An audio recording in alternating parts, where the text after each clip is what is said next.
வணக்கம், எல்லாருக்கும் வணக்கம். காசிகால பைரவி பைரவரப்பணம் சரணம் ஜெகன்மாதா புவனேஸ்வரி சரணம் காசிதேவகுல பண்டார வேதாச்சாரியார் துர்பாரமப்பணம் சரணம் காசியாதேவகுரி நவத்திருக்கநாராயணகுரி துர்பாரமப்பணம் சரணம் பரபம்ம சிறுபம் பைரேஸ்வரி நரரி பாபாஜி தருடைய அப்பணம் சரணம் ஓம் ஸ்ரீ கால பைரவாய் கடாச்சம் ஓமை சுரண பைரவேஸ்வரி ஓம் கிளிம் யோகோபேஷபட்சம் சங்குரு பைரவாய் மங்கலம் ஓம் ஸ்ரீம் கிருமை ஜெகன்மாதா பிதா பரபம்ம சிறுபவீர பைரவம் தருடைய அப்பணம் சரணம் ஓம் கிரே நம சிவாய பைரவ சிவம் ஓம் திவ்ய விஷ்ணு ததாவாரா நட்சத்திர விஷ்ணு ரிபசா योगसकरणं शैव सर्वविष्णु माया जगत गुरु गुरु ब्रह्मा गुरु विष्णु गुरुदेवो महेश्वरा गुरु साक्षात् परब्रह्म तस्मै श्री गुरुवे नमो नमः. जयंती मंगला मंत्रगाली भद्रगाली कपाली दुर्गा समा शिवरात्रि स्वहा सदा நமஸ்து. இன்னைக்கு தேதி வந்து 13ஆம் தேதி 8ஆம் மாதம் 2 வருஷம் 2 புதன்கிழமை காலை மணி ஒரு 11 மணி போல ஸ்ரீ ஜெகன்மாதா யோகமய ஸ்ரீ புவனேஸ்வரி தேவி காசி கால பைரவருடைய ஆன்மீக தகவல். நேற்று போன வாரம்னா வந்து இந்த ஆடி அமாவாசை பற்றி நான் பேசியிருந்தேன். ரெண்டாவது இதுக்கு முன்னால் வந்து நிறையா இந்த சிராத்தம் எப்படி செய்வது எளிய முறையில், அதாவது எள்ளு தண்ணி மட்டும் எப்படி எரிப்பது, அதன் பின் வந்து பிண்டம் 2 பிண்டம் வச்சு செய்வது, அதன் பின் 5 பிண்டம் வச்சு செய்வது, அப்புறம் 10 பிண்டம் வச்சு செய்வது, அதன் பின் 30 பிண்டம் மொத்தம் 20 பிண்டம் வச்சு செய்வது. அந்த முறையை நான் சொல்லி கொடுத்துருந்தேன். எங்களோட சத்தம் காசி கால பண்டார பயிரக்காட்டில் உள்ளவங்க அனைவரும் அந்த 30 பிண்டம் வச்சு முறைப்படி எல்லாரும் செய்வாங்க. ஆனால் இன்றைக்கி தேதி வந்து 13/8 புதன்கிழமை உத்திரட்டாதி நட்சத்திரம். உத்திரட்டாதி நட்சத்திரம் 3:35 PM வரைக்கும் மதியம் மலேசியா நேரப்படி இருப்பது. அதன் பின் வந்து ரேவதி பிறப்புது. அதன் பின் 14ஆம் தேதி ரேவதி, அதாவது இன்றைக்கி சாயங்காலம் 4 மணிக்கே ரேவதி நட்சத்திரம் பிறந்தது. அதன் பின் 14 வியாழக்கிழமை, அப்புறம் 15 வெள்ளிக்கிழமை, அப்புறம் 16 8ஆம் மாதம் வந்து பரணி நட்சத்திரம் காலை 10:55 AM வரைக்கும் மலேசியா நேரப்படி இருப்பது. 16 8ஆம் மாதத்தோட ஆடி மாதம் நம்மளுக்கு முடியுது.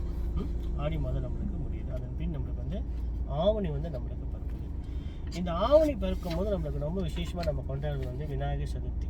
நேற்றே நம்மளுக்கு வந்து விநாயகரோட சதுர்த்தி சில பேர் விரதம் ஆரம்பிச்சிருப்பாங்க. எப்படின்னா விநாயகருக்கு விசேஷமான பூஜைகள், அபிஷேகங்கள், அவருக்கு மந்திர ஜபங்கள் பண்ணுறது, தேங்காயில் விளக்கேற்றுவது ஆலயத்தில் போயிட்டு. ரெண்டாவது அவருக்கு வந்து மூலமந்திர தீட்சை பெற்றவங்க குருமார்களாக இருந்தால் மூலமந்திர ஜபங்கள்லாம் பண்ணுவாங்க. அது அவங்களுக்கு ஒரு நம்பிக்கை. ரெண்டாவது பலன் கண்டிப்பாக ரொம்ப எளிய முறையில் செய்கிற ஒரு வழிபாடு என்பது விநாயகர் வழிபாடு. கணபதி பாபான்னு சொல்லுவாங்க. காசிலலாம் கேரநாட்டெலாம் போனீங்கன்னா கணபதி பாபா, கணபதியும் ஆஞ்சநேய சுவாமியான அனுமானியும் பஜ்ரங் பைரவ பலின்னு சொல்லுவாங்க. ஆஞ்சநேய சுவாமியும் வழிபாடு ரொம்ப எளிய முறையில் வட இந்தியாக்காரங்க ரொம்ப விசேஷமாக பண்ணுவாங்க. அப்போ விநாயகர் சதுர்த்தி என்றைக்கு வருதுன்னு சொன்னால், அதாவது ஆவணி மாதத்தில் வர, அதாவது தேய்பிறை சதுர்த்தி திதி, அதாவது அமாவாசை வந்து 23 8ஆம் மாதம். ஏற்கனவே 23 8ஆம் மாதம் பற்றி நான் ஏற்கனவே வலிக்கிட்டேன், பழைய ஆடியோவில் நீங்கள் பாருங்கள். அப்போ வருகின்ற 27ஆம் தேதி 8ஆம் மாதம் விநாயகர் சதுர்த்தி, மகா சதுர்த்தி. எல்லா விநாயகர் ஆலயத்திலும் விசேஷமான யாகங்கள் பூஜைகள் செய்வாங்க. எல்லோரும் ஆலயத்தில் போயிட்டு தேங்காய் விநாயகருக்கு உடைப்பதை விட, சிதறக்காய் உடைப்பதை விட தேங்காய் உடைச்சி அதில் தேங்காய் எண்ணெய் விட்டோ 5 எண்ணெய் கலந்து விட்டோ, பஞ்சக்கூட்டெண்ணெய் சொல்லுவாங்க, நல்லெண்ணெய், தேங்காய் எண்ணெய், நெய், இழுப்பெண்ணெய், விளக்கெண்ணெய் 5 எண்ணெய் கலந்து விட்டு ஒரு 5 வெள்ளைத்திரி மொத்தமாக ஒரு வெள்ளைத்திரி போட்டால் தீபம் லேசாக தானே எரியும். அதே வெள்ளைத்திரி 5 வெள்ளைத்திரி போட்டு தேங்காயில் விளக்கு ஏற்றுனீங்க சொன்னால் விநாயகர் கேட்டதை கொடுப்பான்ட்டு ஒரு மந்திர மனோஹிதி ஒரு புக்கில் வந்து போட்டிருக்கு. இந்த பழங்கள் காய்கறிகள் விளக்கில் ஏற்றுறது வந்து இந்தந்த இறைவனுக்கு இந்தந்த பழங்களை தீபம் ஏற்றுறது தான் மகத்தான சக்தி இருக்குது. பலன் கண்டிப்பாக கிடைக்கும். சில பேர் சிதறக்காய் உடைப்பாங்க. சிதறக்காய் உடைப்பது வந்து எந்த சாசனம் நான் இன்னும் படிக்கலை, எனக்கு தெரியாமல் வேணால் இருக்கலாம் வச்சுங்களேன், அதுக்கு தப்பு நான் சொல்லலை. ஆனால் என்னோட வழிபாட்டில் சேர்ந்து என்ன சொல்ல, தேங்காய் உடைத்து அந்த தேங்காயில் 5 வெள்ளைத்திரி போட்டு நல்லெண்ணெயோ இல்லை தேங்காய் எண்ணெயோ இல்லை 3 கூட்டு எண்ணெய், ஏன்னா 3 கூட்டு எண்ணெய் நல்லெண்ணெய் தேங்காய் எண்ணெய், 5 கூட்டு எண்ணெய்னா நல்லெண்ணெய் தேங்காய் எண்ணெய் இழுப்பெண்ணெய் விளக்கெண்ணெய் 5 எண்ணெய் கலந்து விட்டு தீபம் வைத்துன்னு சொன்னால் கேட்ட வரத்தை கொடுப்போம். அதுக்குன்னு போய்ட்டு காலேஜில் போய்ட்டு குருக்கள்கிட்ட போய்ட்டு எப்பயுமே வந்து தீப்பெட்டி கொடுங்க, 5 எண்ணெய் கொடுங்க, தேங்காய் நீங்களே ரெடி பண்ணிட்டு போங்க. சில கோயிலில் தேங்காய் விளக்கு வச்சுருப்பாங்க விநாயகருக்கு. நீங்கள் அவங்ககிட்ட காசை தட்சணை கொடுத்து, குரு தட்சணை கொடுத்து வாங்கி நீங்களே தீப்பெட்டி எடுத்துகிட்டு போகணும். நீங்களே நீங்களே தீபம் ஏற்றி அர்ச்சனை பண்ணி விநாயகர் 21 முறை சுற்றலாம். நேரம் வந்து 54 முறை சுற்றலாம், மலம் பண்ணலாம். இன்னும் நேரம் இருந்தால் 108 முறை சுற்றி வந்து உட்காந்து 108 அவருடைய மூல மந்திரம் சொல்லுங்கள், இல்லை காயத்ரி மந்திரமாக சொல்லுங்கள். ரொம்ப எளிய முறை. ஓம் தத்புருஷாய வித்மஹே மகா வக்ரதுண்டாய தீமஹே தன்னோ தந்தி பிரஜோதியா. இவ்வளோதான், வேறு ஒன்றுமே இல்லை. விநாயகர் மந்திரத்தை சொல்லுங்கள், உங்களுக்கு சங்கடங்கள் இல்லாமல் வாழலாம். விநாயகருக்கு அடுத்த பைரவர் சொன்னால் பீஷ்ண பைரவர், சிம்ம வாகனத்தோடு இருப்பார். அவரோட மனைவி வந்து சாமுண்டி தேவி யோனி. அதாவது பீஷ்ண பைரவர் மந்திரம் இருக்குன்னு நான் கொடுத்துருக்கேன், அவரோட மனைவி சாமுண்டி தேவி மந்திரமும் நான் கொடுத்துருக்கேன். அதையும் சேர்த்து நீங்கள் சொன்னீங்கன்னா உங்களுக்கு அற்புதமான பலன் கண்டிப்பாக கிடைக்கும். சரி, இப்போ வந்து விநாயகர் சதுர்த்தி வந்து ஆவணி மாதம் விசேஷம், அதை விடாமல் செய்யுங்க. 2வது ஆவணி மாதத்தில் இந்த ஆண்டு திருப்பி சொல்கிறேன், சூரிய கிரகணம் வந்து 28ஆம் மாதம் கண்டிப்பாக பூலோகத்தில் நடப்பு இருக்குது. அதன் பின் 7ஆம் தேதி 9ஆம் மாதம் சந்திர கிரகணம் கண்டிப்பாக இருக்குது. இது ரெண்டுமே நல்லா பயன்படுத்திங்க. நான் அடிக்கடி சொல்லுவேன், இது வந்து ஜாதக குறிப்பு தெரிஞ்சுக்கங்க. அதாவது ஜாதகத்தில் வந்து 12 கட்டம் இருக்கும். அந்த 12 கட்டத்தில் கும்ப ராசிலையும் சிம்ம ராசியும் ஒரு கிரகம் இருந்தால் கண்டிப்பாக வாழ்க்கையில் அவங்க ஒரு அந்தஸ்தை பெறுவாங்க அந்த குழந்தை அப்படின்னு முன்னோர் சொல்லி கொடுத்துருக்காங்க. நான் பழைய கிரந்த புக்களை படிச்சிருக்கேன். அது நடைமுறை வாழ்க்கையில் 20 வருஷம் அனுபவத்தில் வந்து நான் பார்த்துருக்கேன். கும்ப வீட்லேயும் சிம்ம வீட்லேயும் இதை ஒரு கிரகம் இருந்து திசை நடத்தினாலும் ஒரு கிரகம் இருந்தாலும் அவங்க வாழ்க்கையில் ஒரு நிலை அடைகிறாங்க, ஒரு அந்தஸ்தை அடைகிறாங்க. எப்படின்னா அவங்க செய்கிற தொழிலில் ஒரு போலீஸ் வேலையை செஞ்சால் அதில் ஒரு பெரிய ஒரு அந்தஸ்து பெறுறாங்க, ஒரு குடும்பத்தில் ஒரு பெரிய ஒரு அந்தஸ்து பெறுறாங்க, ஒரு ஆஃபீஸில் வேலை செஞ்சால் அந்த ஆஃபீஸில் ஒரு எல்லாத்துக்கும் இவர் பேரை சொன்னால் தெரிகிற அளவுக்கு இருக்கிறாங்க. அதே மாதிரி இந்த ஆண்டு வர வேண்டிய 23ஆம் தேதி 8ஆம் மாதம் நடக்கிற சூரிய கிரகணமும் 7ஆம் தேதி 9ஆம் மாதம் நடக்கிற சந்திர கிரகணம், ராகு கிரகஸ்ட சந்திர கிரகணம், ராகு கிரகஸ்ட சூரிய கிரகணம் 23ஆம் 8ஆம் மாதம், இது ரெண்டுமே ரொம்ப விசேஷம். எப்படின்னா வாழ்க்கையை வந்து ஒரு திருப்பி போடப்போகுது. ஓகே, இப்போ பூலோக ஜாதகத்துக்கு வரேன். என்ன பூலோகம் நடக்கும்னு சொன்னால், கெட்டது மட்டும் பொய் நம்புங்க, நல்லது மட்டும் எடுத்துங்க. கெட்டது நடக்கக்கூடாது, நான் பொய் சொல்ல நினச்சிங்க. அதாவது வட இந்தியாவில் வடநாட்டில் எப்படின்னா UK கனடாவில் வந்து சின்ன சின்ன பேரழிவுகள்லாம் வரும். எப்படிலாம் தண்ணியில் வரும், நிலநடுக்க வரும். இப்போ நடந்துக்கிட்டு தான் இருக்குது. ஏற்கனவே சொன்னது தான். நான் ஏற்கனவே பழைய ஆண்டு நான் சொல்லியிருக்கேன், 2025 வரைக்கும் சரியில்லை. ஆனால் UK அமெரிக்காவில் வந்து வெள்ளங்கள் ரொம்ப பெரிய தண்ணியில் பெரிய காணாத அளவுக்கு வெள்ளங்கள் வரும். சின்ன பிரச்சனைகள், தண்ணியால் பயம் இருக்கும், இதெல்லாம் நடக்கும். ஆனால் இதெல்லாம் வந்து உயிர் சேதம் இருக்காது, உயிர் சேதம் ரொம்ப இருக்காது. ஆனால் சில பயம் ஏற்படும். ஏன்னா இந்த ராகுவும் கேதுவும் தான் இந்த கிரகணத்துக்கு பொறுப்புதாரி. ராகு, கேது, சூரியன், சந்திரன்.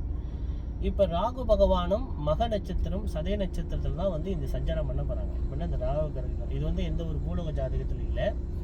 இது வந்து நல்ல ஜோதிடர் தெரிஞ்சவங்களுக்கு இது தெரியும். ஆனால் வெளியே சொல்ல மாட்டாங்க, இந்த பிரச்சனைகள் வர சொல்லி வெளியே சொல்ல மாட்டாங்க. ஆனால் உலகமே இந்த கிரகணம் முடிஞ்ச பிறகு 23ஆம் 8ஆம் மாதமும் 7ஆம் தேதி 9ஆம் மாதம் தாண்டின பிறகு உலகமே ஒரு அந்தஸ்தத்தை பெறும். எப்படின்னா ஒரு பெரிய வளர்ச்சி அடையலாம். எக்கனாமியில் ஷேர் மார்க்கெட்டு மாற்றி அமையும். காணாத ஒரு விஷயத்த நடக்கும். எப்படின்னா எல்லாம் நல்லா தான் இருப்பாங்க. இன்றைக்கி நான் சொல்கிறேன், என்றைக்குமே பூலோகம் அழியாது. பூலோகம் அப்படி தான் இருக்கும்.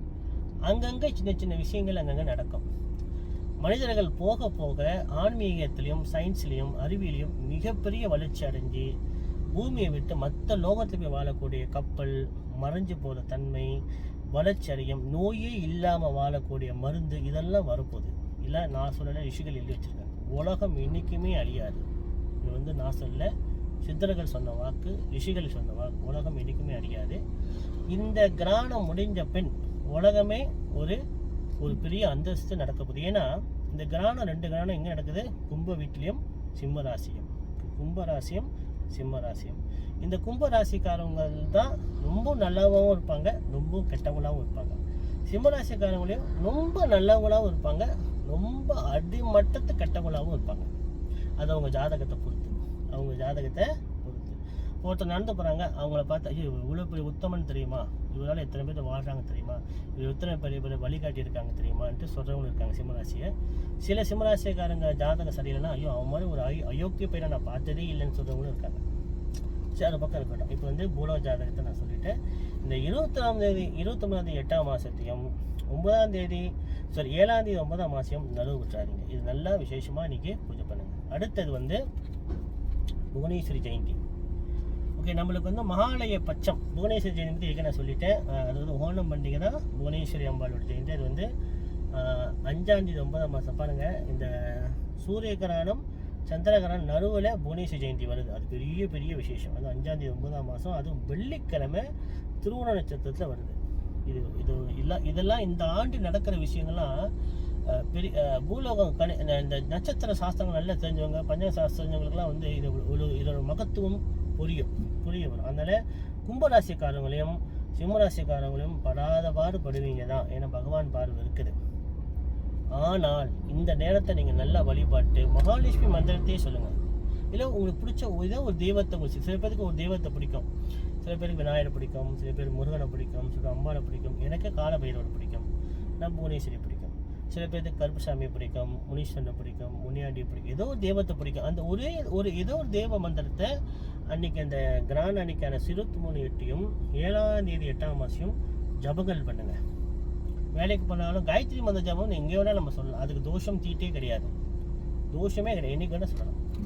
சரி, அப்போ இந்த ஆவணி மாதத்தில் வர இந்த சூரிய கிரகணம் சந்திர கிரகணம் தயவு செய்து நல்லவராதீங்க. கர்ப்பசிரிகள் மட்டுமே எந்த வேலையும் செய்யக்கூடாது. அதாவது 8ஆம் மாதம் உங்களுக்கு அன்னைக்கும் 7ஆம் தேதி 9ஆம் மாதம் அன்னைக்கும் இந்த கர்ப்பசிரிகள் மட்டும் எந்த வேலையும் செய்யாமல் அதனால் சந்தோஷமாக இருக்கணும். நிறைய மந்திரங்களை படிங்க, நிறைய மந்திர ஜபங்கள் பண்ணுங்கள். உங்களுக்கு மிகப்பெரிய ஒரு அற்புதமான குழந்தை கண்டிப்பாக பிறக்கும், என்னோட வாழ்த்து. அப்படி குழந்தை பிறந்தால் என்ன நம்புனீங்கன்னா, நான் சொல்கிறது உண்மையை உங்கள் மனசு எடுத்துக்கிச்சுன்னா, காலபைரவருடைய 1,08,000 மந்திரத்தை ஒரு பேராக எடுத்து வைங்க. குழந்தை மிகப்பெரிய ஒரு ராஜயோகத்தை அடையும். சரி, இப்போ வந்து இந்த மகாலய பட்சம் நான் அடிக்கடி சொல்வேன். அது புரட்டாசி மாதம் வரக்கூடிய மகாலய பட்சம். மகாலய பட்சம் வந்து புரட்டாசி அமாவாசை தான் மகாலய பட்சம். அது என்னைக்கு வருதுன்னு நான் முதல் சொல்லியிருந்தேன். அதாவது 21ஆம் தேதி 9ஆம் மாதம் புரட்டாசி மாதம் அமாவாசை வந்து 21ஆம் தேதி 9ஆம் ஞாயிற்றுக்கிழமை மகாலய அமாவாசை வருது. ஓகே, அதை தொட்டு ஆவணி மாதமே வந்து 15 நாள் முன்னைக்கு மகாலய பட்சம் அன்னைக்கு ஆரம்பிச்சுன்னா 7ஆம் தேதி 9ஆம் மாதம் கிரகணம் முடிஞ்ச மறுநாள்லேருந்து 15 நாள் வந்து மகாலய அமாவாசை சொல்லுவாங்க. 15 நாள் வந்து சிராத்தம் பண்ணுவாங்க. முன்னோர்கள் என்ன செய்வாங்கன்னா, முன்னோர்களுடைய கால நேரம் சொல்லுவாங்க. முன்னோர்களுடைய தேவதையான பித்ரு தேவதாக்கள் வந்து சூரிய மண்டலத்தில் காத்திருப்பாங்களாம். எந்த குடும்பத்திலாவது குழந்தைகள், பிள்ளைகள், பேரப்பிள்ளைகள் அவங்க சாஜியம்னா இறந்து போன ஆத்மாக்கள் பிண்டம் கொடுக்க மாட்டாங்களா, சிராத்தம் பண்ண மாட்டாங்களா, அந்த பலனை கொண்டு போயிட்டு அந்த பித்ரு தேவதாவில் உள்ள அந்த ஆத்மாக்கள் ஒப்படைக்கிறதுக்காக சுதாதேவியும் விசுவாசு தேவர்களும், அதாவது வாசு ருத்ர ஆதித்யன் பித்ரு தேவதாக்கள் காத்திருப்பாங்களாம் அப்படின்னு சாஸ்திரங்கள் சொல்லுது. ஓகே, இப்போ நீங்கள் என்ன சொல்லனா, இப்போ வச்சுங்களேன், சாஸ்திரம் என்ன சொல்லுதுன்னா, இந்த 15 நாளில் 15 திதியில் என்னென்ன சிராத்தம் பண்ணால் என்னென்ன பலன் சொல்லி ஒரு சாஸ்திரங்கள் சொல்லுது. இப்போ எடுத்துக்காட்டு, பௌர்ணமிக்கு அடுத்து 7ஆம் தேதி 9ஆம் மாதத்துக்கு அடுத்து 15 நாள் நீங்கள் சிராத்தம் பண்ணணும். அது வந்து மகாலய பட்சமான புரட்டாசி அமாவாசை அன்னைக்கு பூர்த்தி ஆகும். ஆனால் உண்மையிலே பார்த்தா தீபாவளி அமாவாசை வரைக்கும் மாத்திரு பித்திரு காலம் தான். ஆனால் இந்த 15 நாள் என்னென்ன திதியில் என்னென்ன சிராத்தம் பண்ணால் என்னென்ன நன்மை சொல்லி சாஸ்திரம் சொல்லுது. இப்போ சொல்கிறேன் கேளுங்க. ஓகே, முதல் திதி வந்து பௌர்ணமிக்கு அடுத்து வர பிரதமை தான் ஒன்று நடத்தும். ஓகே, பிரதமை அன்னைக்கு யார் ஒருத்தவங்க 24 மணி நேரத்தில் ஒரு நேரத்தில் அமரகாலம் என்பது வந்து சூரியன் உச்சத்தை தாண்டின பிறகு செய்வது தான் அமரகாலம். அமரகாலம் வந்தோம்னா இறந்து போன சாஜியம் அடைஞ்ச நம்ம முன்னோர்கள் ஆத்மாவுக்கு செய்கிற சிராத்தத்துக்கு பேர் தான் அமரகாலம். சரி, இப்போ பௌர்ணமிக்கு அடுத்து வர முதல் தேதி பிரதமைனா ஒன்றுன்னு அர்த்தம். இந்த பிரதமையில் யார் ஒருத்தர் சிராத்தம்னா என்ன கிடைக்கும்னா, பித்ரு தேவதாக்கள் நம்மளுக்கு என்ன பலன் கொடுப்பாங்கன்னா, பணம் சேரும், ஏக்கம் மனம் குறைவுடன் இறந்தவர்களுக்கு பரிசித்தம் கிடைக்கும், சன்னதிகளுக்கு மனை குறை தீங்கும். இந்த பிரதமை அன்னைக்கு யார் ஒருத்தவங்க சிராத்தம் முன்னோர் செய்கிறாங்கன்னா அவங்களுக்கு பணம் சேரும், ஏக்கங்கள் குறையும், மனம் குறைவுடன் இறக்குறாங்க இல்லையா, துர்மானம் அடைகிறாங்க இல்லையா, சீக்கோடு இருக்கிறது, நோய்வாய்ப்பட்டு இருக்கிறது, மன வேதனோட்டு இருக்கிறது, இந்த ஆத்மாக்கள்லாம் வந்து முக்தி பெறுமா. அப்போ சன்னதிகளுக்கு மனை குறை குறையும். இப்போ அவங்க பிள்ளைங்க இருக்காங்க இல்லையா, இப்போ ஒருத்தவங்க இது எப்படி சொல்கிறேன்னு தெரியல, சரி கோச்சிப்பாங்களோ எனக்கு தெரியல. டிக்டாக்ல எல்லாம் நான் எப்போ தந்தா ஒரே சண்டையாக தான் இருக்குது எல்லா தமிழங்களும். என்னோடய அட்வைஸ், சண்டை போடாதீங்க, எல்லாம் சந்தோஷமாக வாழுங்க, பிஸ்னஸ் நல்லா பணக்காரங்களும் வாழணும். எனக்கு அதான் ஆசை. இந்தியர்கள் மட்டும் இல்லை, மலேசியாவில் பூலோகத்தோட எல்லாரும் நல்லா சந்தோஷமாக சிறப்பாக வாழணும். ஓகே, ஒருத்தவங்க தவறாக நினச்சிக்காதீங்க, ஒருத்தவங்க கஷ்டப்பட்டு இறந்தாங்கன்னா பிள்ளைங்களுக்கு அது ஆகாதான். பிள்ளைங்களுக்கு கண்டிப்பாக மனக்குறை இருக்குமான்ட்டு சாஸ்திரம் சொல்லுது. அப்போ அந்த தோஷங்கள்லாம் எப்போ நிவர்த்தி ஆகும்? இந்த பிரதமை அன்னைக்கு பௌர்ணமிக்கு அடுத்து வர பிரதமை முதல் தேதி அன்னைக்கு யார் ஒருத்தவங்க சிராத்தம் பண்ணுறாங்களோ அந்த ஆத்மாக்கள் சித்தி பெற்று அந்த மனக்குறை. இப்போ ஒருத்தவங்க கஷ்டப்பட்டு இறந்துட்டாங்க அப்பா அம்மானா பிள்ளைங்களுக்கு அது தோஷம் தான், கண்டிப்பாக தோஷம். ஏதோ ஒரு மனக்குறை வரப்போகுதுன்னா அவங்க அந்த மரணம் எடுத்து காட்டுது. அப்போ இந்த பிரதமை அன்னைக்கு யார் ஒருத்தவங்க இந்த சிராத்தம் பண்ணுறாங்களோ அந்த தோஷம் விட்டுப்படுதான். ஓகே. ரெண்டாவது துதிகை திதி. ரெண்டாவது திதியில் யாரை ஒருத்தவங்க சிராத்தம் பண்ணாங்களோ முன்னோர்களுக்கு, அதுக்கு என்ன பலன்னா ஒழுக்கமான குழந்தைகள் பிறந்தல், நல்ல குழந்தைகள் அந்த குடும்பத்தில் பிறக்குமா. அடுத்தது பெற்றோர் மீது கலப்பு திருமணம் செய்தவர்கள் மனதால் துன்பம் அடைந்து, அல்லது பெற்றோர்களை மீறி சில பேர் காதல் திருமணம் கலப்பு திருமணம் செய்தாலும் அவங்களுக்கு ஏதாவது ஒரு குறைகள் இருந்தால் நிவர்த்தி ஆகுமா. அந்த மாதிரி திருமணம் நடக்காதான்.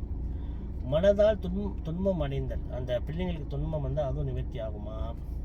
பல எதிர்ப்புகள் சந்தித்து இறந்தவருக்கு இந்நாளில் தர்ப்பணம் பலன் தரும். அதாவது இந்த மாதிரி சில இறந்தவங்க சில பேர் ரொம்ப எதிர்ப்போடு இறப்பாங்க, பல ஆசைகளோடு இறப்பாங்க. அந்த தோஷங்கள்லாம் நிவர்த்தி ஆகி பிள்ளைங்க நல்ல பலன் கிடைக்குமா. அதே மாதிரி இந்நாளில் தர்ப்பணம் பலன் தரும். அதாவது இந்த மாதிரி பல எதிர்ப்புகள் சந்தித்து இறந்தவர்கள், நோய்வாய்ப்பட்டு வேதனைப்பட்டு அந்த தோஷங்கள் அவங்களுக்கு அது முத்தி பெற்று அந்த மாதிரி தோஷங்கள் அடுத்த தலைமுறைக்கு வராதாம் துதிகை தீயில் செய்கிற தர்ப்பணத்துக்கு. அதே மாதிரி உறவினர்கள் பிரிந்து வாழ்வாங்க, பார்த்துருக்கலாம். சில பேர் ஒரே சண்டையோடு இருப்பாங்க, ஒற்றுமைகளாக இருக்க மாட்டாங்க, அண்ணன் தம்பிகள் சண்டை, சொந்த இதெல்லாம் நிவர்த்தி ஆகுமா. அப்போ சண்டைகளுக்கு துதிகை தர்ப்பணம் பூஜை நற்பலன் தரும். துதிகளை யார் ஒருத்தவங்க பிரதமைக்கு அடுத்து ரெண்டாவது தேதியில் யார் ஒருத்தவங்க முன்னோர்கள் பாவித்து தர்ப்பணமும் சிராத்தமும் திலாயாகம் செய்கிறாங்கன்னா குடும்பத்தில் இந்த தோஷங்கள்லாம் வராதான். அப்படியே இருந்தாலும் அது விட்டுப்பட்டு போகும் சொல்லி சாஸ்திரம் சொல்லுது. இது ரெண்டாவது திதிக்கு ஒரு பலன். மூணாவது திதிக்கு திருதிகைனா மூணாவது திதி. இது அன்னைக்கு சிராத்தம் தர்ப்பணம் பண்ணால் என்ன பலன் சொன்னால் நினைத்தது நிறைவேறுதல். நம்ம என்ன நினைக்கிறோமோ அது பித்ரு தேவதாக்கள் நம்மளுக்கு கொடுப்பாங்களாம். நினைத்தது நிறைவேறும். இதற்கு பிருத்திவி மங்கல்ய சூத்ர தர்ப்பணம் பூஜை என்று பெயர். பாருங்க, இதுக்கு எவ்வளோ அருமையான பேர் கொடுத்துருவாங்க. மூணாவது தேதியில் செய்கிற பூஜைக்கு பேர் பாருங்க, பிருத்திவி மங்கல்ய சூத்ர தர்ப்பணம் பூஜை என்று இதுக்கு பெயரா. மூணாவது தேதியில் செய்கிற பூஜைக்கு இதுக்கு தனி பேர் ரிஷிகள் கொடுத்துருக்காங்க. ஓகே. விருப்பப்பட்ட திருமணம் நடைபெறாமல் வேறு வகையான திருமணம் முடிந்தால் உண்டாகும் மன ஏக்க குறைகள் தீர்வு கிடைக்கும். அதாவது எப்படின்னா பிள்ளைங்களுக்கு நல்ல ஒரு திருமண வாழ்க்கை, நினைத்தது நல்ல ஒரு வாழ்க்கையும் நல்ல ஒரு குடும்ப சுபிட்சமும் அந்த பிள்ளைங்களுக்கு ஏற்படுமா. பாருங்க, மூன்றாவது திதிக்கு ரிஷிகள் ஒரு பேரே கொடுத்துருக்காங்க. என்ன பேர்னா பாருங்க, பிருத்திவி மாங்கல்ய சூத்திர தர்ப்பண பூஜைன்னு பேர். அப்போ இந்த மூணாவது பூஜை நீங்கள் நழுவ விடக்கூடாது. அதாவது திருதிகை திதி அன்னை செய்கிற தர்ப்பணத்துக்கு அவ்வளோ ஒரு மகத்துவம் உண்டு. நாலாவது திதி சதுர்த்தி. நானும்னா சதுர்த்தி சமஸ்கிருதத்தில் இருக்கு. சதுர்த்தியில் யார் ஒருத்தவங்க அவங்க அம்மா அப்பாவுக்கு முன்னோர்களுக்கு தர்ப்பணமோ சிராத்தமோ திலாயாகம் செய்த என்ன பலன்னா பகைவர்களிடமிருந்து தப்பித்தல். நம்மளுக்கு பகையே வராதான் பிள்ளைங்களுக்கு. அப்படியே பகை இருந்தால் தப்பிச்சிருவாங்க. அதாவது பகைவர்களிலிருந்து தப்பித்தல். இதை சதுர்பூஜை சதுர்த்தி திதி என்பார்கள். இதுக்கு ஒரு பேர் கொடுத்துருக்காங்க. என்ன பேர்னா சதுர்பூஜை சதுர்த்தி திதி என்பது தாயாருக்கு சேவை செய்ய இயலாமல் போய் வருந்துவோர்களுக்கு, ஐயோ எங்கள் அம்மாவுக்கு என்னால் கடைசி காலத்தில் இருந்து உதவி செய்ய முடியலையே, இறப்பு தருவாயில் துளசி தீர்த்தம் ஊற்ற முடியலையே, காசி தீர்த்தம் ஊற்ற முடியலையே, எங்கள் அப்பா அம்மாவுக்கு வேண்டுதல் தோஷங்கள்லாம் அடிபட்டு போகுமா. இது இவ்வளோ விசேஷம் சொல்லியிருக்காங்க. நாலாவது தேதி நாய் பூனை பறவைகள் ஆதரவற்ற குழந்தைகளுக்கு ஆதரவாக இருந்து வாழ்வோர்களுக்கு இந்நாளில் தர்ப்பணம் செய்தால் பிரசித்தி உண்டாகும். மிருகங்களுக்கு செய்கிற புண்ணியமும் அநாதவற்ற குழந்தைங்களுக்கு நம்ம எடுத்து வளர்த்த புண்ணியமும் அந்த மாதிரி யாரும் இல்லாத அனாதைகள் இறந்தவங்களுக்கு உள்ள ஆத்மாக்கும் இந்த நேரத்தில் செய்கிற பூஜைக்கே திருப்தி அடைஞ்சு அந்த குடும்பத்துக்கு சுபிட்சம் ஏற்படும். அதான் அழகாக சமஸ்கிருதத்தில் சொல்லுவாங்க. என்ன சொல்லுவாங்கன்னா பாருங்கள், இப்போ 20 நிமிஷம் பேசிட்டோம் போங்க. தரித்திர கிருகாதானம் சூனியச பிம்பானாம் பூஜானாம் அநாத பிரேத சம்கரணம் அஸ்வவேத சமரபேத சமஸ்கிருதம் சொல்லுது. அது என்ன சொல்லுன்னா, தரித்திர கிருகாதானம், ஒருத்தவங்க பணம் நிறையா இருக்கும் போது தரித்திரம் உள்ள குடும்பத்துக்கு பணம் உதவி செய்வது, அது தரித்திர கிருகாதானம். சூனியச பிம்பானாம் பூஜானாம், பாலடைஞ்ச கோயிலுக்கு போயிட்டு திருப்பணி செய்து கட்டி வைத்து அதுக்கு விளக்கேற்றி வைப்பது, சூனேச பிம்மானா பூஜானம். இது 2வது பெரிய புண்ணியம். 3வது புண்ணியம் வந்து அநாத பிரேத சம்ஹரணம், அநாதைகளை எடுத்து நம்ம சுப அடக்கம் செய்வது, அநாத பிரேத சம்ஹரணம். இது 3 யார் ஒருத்தவங்க செய்கிறாங்களோ, 3ல் எது செஞ்சாலும் சரி செய்கிறாங்களோ அவங்களுக்கு அஸ்வவேத யாக செய்த பலன் கிட்டும். நான் சொல்லலை, வேத சாஸ்திரம் சொல்லுது. அப்போ நம்ம வந்து இந்த மிருகத்துக்கு நம்ம என்ன உதவி பூஜை பண்ணாலும், அநாத குழந்தைகள் நம்மளுக்கு 4 பிள்ளை பிறந்தாலும் 1 பிள்ளை எடுத்து வளங்கன்னு சாஸ்திரம் சொல்லுது. நம்மளுக்கு 4 பிள்ளை பிறந்தாலும், சொந்தமாக 4 பிள்ளை பிறந்தாலும் 1 பிள்ளை தட்டை எடுத்து வளங்க, உங்களோட குடும்ப தோஷமே போயிடும். 12 அநாத பிரேதங்களை எடுத்து சுபடக்கம் செய்தவங்களுக்கு அவங்களுக்கு வாழ்க்கையில் கஷ்டமே விடாது வேதம் சொல்லுது. வேதம் சொல்லுது. அதான் நீங்கள் பாருங்கள், என்ன விஷயம்னா, இந்த 4 திதியோட முடிச்சிடுறேன். அடுத்த திதியை நான் பிறகு அடுத்த ஆடியோ நான் சொல்கிறேன். ஏன் தெரியுமாமா, இப்போ 20 நிமிஷம் பேசிட்டேன் பாருங்கள். ஒருத்தர் சாமியை கும்பிட மாட்டார், தெய்வ நம்பிக்கையே கிடையாது, எந்த வழிபாடும் செய்ய மாட்டாங்க, கடவுள் இருக்காரா இல்லையான்னு கேட்குறவங்களாம் இருக்காங்க, இப்படி பார்த்துட்டு வந்தீங்களா செத்த பிறகுன்னு கேட்குறவங்களாம் இருக்காங்க. ஆனால் இறந்த போன அந்த ஆத்மா மட்டும் மோட்சத்துக்கு போகணும் கடவுள்கிட்ட வேண்டிக்கிறாங்க. இது எப்படி சாத்தியமாகும்? இருக்கும் போது சாமி கும்பிட மாட்டாங்க, எந்த தொண்டும் செய்ய மாட்டாங்க, எந்த கோயிலுக்கும் போக மாட்டாங்க, எந்த ஒரு திருப்பணியும் செய்ய மாட்டாங்க. காசு இருக்கட்டும் காசு இல்லையோ, காசு சொல்லுங்க, காசு கொடுத்து உதவி செய்யட்டும் கோயிலுக்கு. காசு இல்லைன்னா கூட்டி பெருக்கள் சுத்தம் பண்ணுங்க, உழவர் பணி செய்யுங்க. திருநாவுக்கரசர் செஞ்சார் இல்லையா, அப்பர் அடிகள் எங்கள் கோயிலுக்கு போனாலும் கூட்டுவார், சுத்தம் பண்ணிட்டு தான் சாமியை கும்பிடுவார். அந்த மாதிரி உழவர் பணி செய்யலாமே, அது கூட செய்யலாம். ஆனால் எதுவுமே செய்ய மாட்டாங்க. ஆனால் இறந்து போனால் மட்டும் அந்த ஆத்மா முத்திக்கு போகணும், மோட்சத்துக்கு போகணும், இறைவன்ட்டு சரணாகதி வந்து வேண்டிக்கிறாங்க அவங்க பிள்ளைங்க. எப்படி உயிரோடு இருக்கும்போது யாரையும் மதிக்க மாட்டாங்க, செத்த பிறகு இறைவன்கிட்ட போகணும் முத்தி போகணும், எப்படி இறைவன் ஏற்றுக்குவார்? அதான் சாஸ்திரம். அதனால் கடவுள் இருக்கிற ஒரு பக்கம் இருக்கட்டும், ஆனால் கடவுளை உணர்ந்தவங்க, கடவுளை பார்த்தவங்க, விஷயங்கள் எழுதி வச்ச சாஸ்திரத்தை நம்ம நம்பலாமா இல்லையா? அதனால் இன்றைக்கி நான் 4 திதியோட பலன் மட்டும் நான் சொல்கிறேன். அதாவது அந்த மகாலய பட்சம் எப்படின்னா, புரட்டாசி மாதம் நம்மளுக்கு 7ஆம் தேதி 9ஆம் மாதம் பௌர்ணமி அன்னிலேருந்து நம்மளுக்கு மகாலய பட்சம் ஆரம்பிக்கும். அன்றைக்கி தான் சந்திரகிரகணமே நடக்குது. அன்னையிலேருந்து எந்தெந்த திதியை நம்ம செய்தோமோ பலன் நான் சொல்லியிருக்கேன். 4 திதி நான் முடிச்சிருக்கேன். அடுத்த ஆடியோ நான் வந்து அடுத்த திதியை நான் விளக்குறேன். காசிகால பைரவி, பைரவர் அப்படம் சரணம், ஜெகன்மாதா புவனேஸ்வரி திரு சரணம், ஓம் கிரீம் நம சிவாய பைரவ சிவம்.